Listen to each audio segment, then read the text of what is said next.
Okay, who wants to get things started? Frank, you obviously had to work hard for that win, but you must be very satisfied with the way the players kept plugging at it.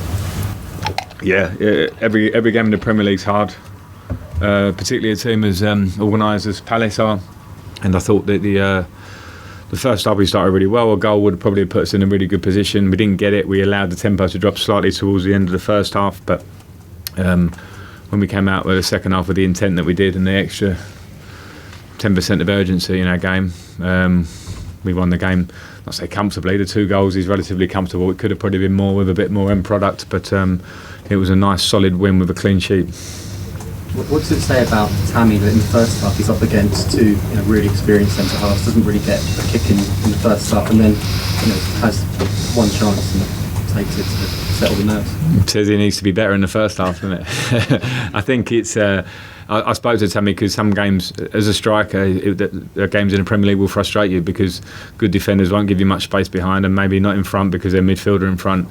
So there's a problem for Tammy to solve. And as you say, it was quite quiet. But I think for any top striker, we expect a lot. You expect everything: goals, hold up, run behind, etc. Not always possible. What you need to do is stay in the game, stay bright and lively, and keep trying and keep running, which he did. And he gets his goal, which he took very clinically. So a great game from Tammy. Even he might not be his best game on the show reel. I think when you think about tough games and you come and get the goal that puts you in front to help you win the game, then that's just as important.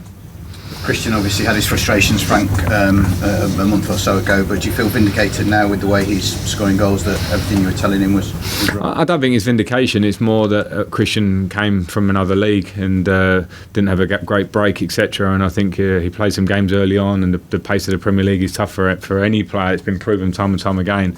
But with Christian, I always believed that he had huge talent, was going to be a big player for us, and he's absolutely shown that. I thought he was first class today, as he has been recently. Energy, moving with the ball, slipping past people, working off the ball, and the quality, and getting in areas again. He's scoring, in and around the 6-yard box, which I think is a huge thing for any wide player. The only frustration is he comes off with a bit of an injury, which he was going to get subbed before he scored his goal. He's got a bit of a hip issue, but I'm hoping it's not too bad because the way he's in full flow at the minute is great to see.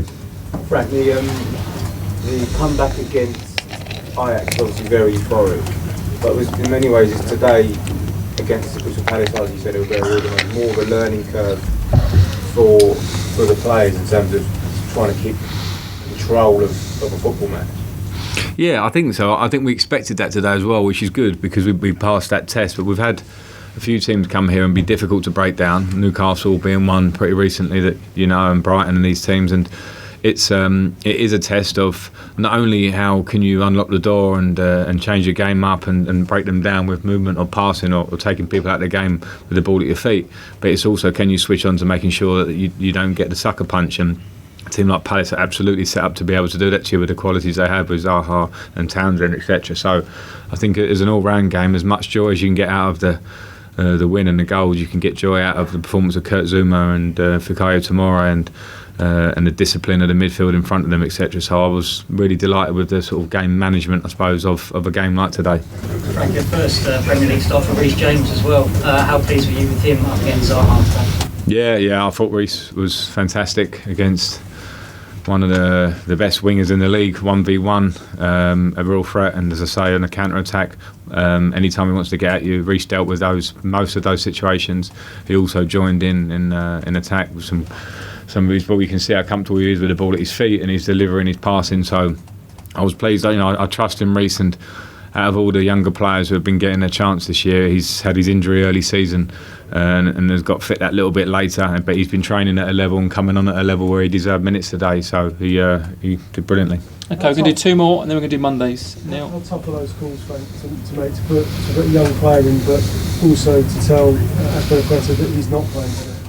Yeah, it's part of my job, and it would be a tougher call if I was speaking to Aspilicueta when he's having a difficult time, and I'm bringing a kid in because I say, it's not, this is a decision I'm making. It's actually a decision where Aspilicueta is playing really well for us. He's a leader and a driver, but with Reece and the way he's playing, the opportunity to give him minutes in the game that I felt right today was one that I had to take as well, because it gives me options going forward, and Aspie is such a great personality and character that he's easy to speak to because he feels for the club, he wants the best, and he knows how much I value him and now and going forward. So it might give me some selection problems going forward for sure, but I want the best for what's the team and the squad and what we can do, and it's a nice problem for me going forward. You're Last on one, a Neil. you're on a big run in the Premier League as well, Frank. Are you surprised by the quality of that run, the demands, and where you are on the table? I don't know. It's hard. The expectations at the start of the season were a belief in the younger players. I felt they deserved a chance. But there's always a question mark that you don't know until you see them there and see them regularly. And even over that first little hurdle of the bounce when they come in, and then they have to sustain that. And at the moment, they're sustaining in terms of Tammy, Mason, Fikayo. Reece, as I say, has just come in there. But when you're looking at the younger players, they are showing that they deserve to be at this level. So I'm proud of the squad that we've got, but I also realise that it's still a snapshot in what is the big picture, which is the long-term future here. It's a relative snapshot of the season. We're about a third of the way through and we're in a good position, but we know that this league can punish you if you drop off, so we need to get even better at that. And if we want to build something over a long period of time now, then we have got so much improvement to do, because the gap was too big last year between us and the top two.